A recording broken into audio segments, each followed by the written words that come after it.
Big Boss house లో ఒకటి కాదు రెండు కాదు ఏకంగా 12 మంది కంటెస్టెంట్స్ అయితే ఎంట్రీ ఇవ్వబోతున్న విషయం తెలిసి భూకంపం వస్తుందని బిగ్ బాస్ అయితే తేల్చి చెప్పిన విషయం తెలిసిందే. మరి ఇందులో భాగంగా ఇప్పుడు బిగ్ బాస్ కి సంబంధించి మరికొన్ని అప్డేట్స్ అయితే రావడం జరిగింది. మీ అందరికీ తెలుసు వైల్డ్ కార్డ్ ఎంట్రీ అనేది 12 ఉన్నాయి. అంటే 12 మందిలో ఎవరు వస్తారు ఏంటి అనేది అయితే మరికొన్ని రోజుల్లో అయితే అప్డేట్స్ వస్తాయి. ఈ రోజైనా రావచ్చు. కాబట్టి ఛానల్ ప్రతి ఒక్కరు కూడా సబ్స్క్రైబ్ చేసుకుని పెట్టుకోండి మరియు లైక్ చేయడం మాత్రం మర్చిపోకండి. ఇక విషయానికి వచ్చినట్లయితే 12 మంది వైల్డ్ కార్డ్ ఎంట్రీతో బిగ్ బాస్ హౌస్ మేట్స్ అందరికీ కూడా ఒక ట్విస్ట్ అయితే బిగ్ బాస్ ఇచ్చారు.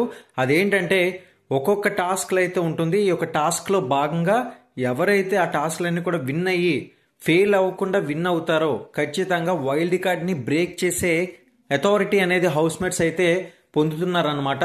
మరి ఇందులో భాగంగా ఒకవేళ పెట్టిన ప్రతి ఒక్క టాస్క్లు విన్ అయిపోతే ఖచ్చితంగా వైల్డ్ కార్డ్ ఎంట్రీ అనేది బ్రేక్ అవుతుందా అంటే కుదరదు. ఖచ్చితంగా ఎట్టి పరిస్థితుల్లోనైనా సరే టాస్క్ అనేది చాలా చాలా టఫ్ గా ఉంటుంది, లిమిట్లెస్ ఉంటుందని ఒక హింట్ అయితే బిగ్ బాస్ ఇచ్చేశారు. మరి ఇందులో భాగంగానే టాస్క్లు ప్రతిదీ కూడా విన్ అవ్వడం అయితే ఇంపాసిబుల్ అన్నట్లుగా టాస్క్లు అయితే పెడుతున్నట్లుగా కూడా మనకు అప్డేట్ అయితే తెలుస్తుంది. మరి ప్రతి ఒక్కరు కూడా ఛానల్ని ఫాలో అవుతుండండి.